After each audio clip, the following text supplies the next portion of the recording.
शाहपुर चाकर में माह सियाम के दौरान भी गैस लोड शेडिंग के औकात में तब्दीली नहीं की गई है। गैस लोड शेडिंग के बायस शहरियों को सहर इफ्तार में दुश्वारी का सामना है। आतिफ अली मेमन रिपोर्ट कर रहे हैं।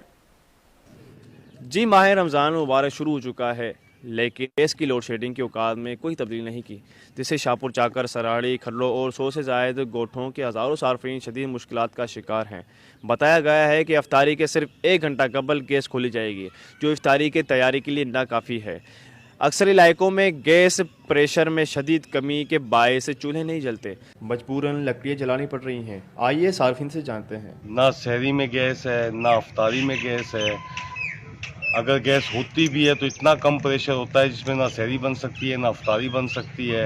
1 घंटे पहले बामुश्किल गैस खोला जाता है। लोड शेडिंग इतनी हद तक की है कि पूरा आवाम परेशान है। बाहर से अफ्तारी ख़रीदने को जाएँ तो महंगाई बहुत है। तो मेहरबानी करके ये लोड शेडिंग का जो सिलसिला गैस का बंद किया जाए या प्रेशर से ही किया जाए। ऐसा ना हो कि आवाम मजबूर होकर एहतजाज करने में मजबूर हो जाए। सार्फिन का कहना है कि वफाकी हुकूमत रमज़ान मुबारक में गैस की लोड शेडिंग का मुकम्मल खात्मा करें, वरना रोज़ेदार एहतजाज करने पर मजबूर हो जाएंगे। जी।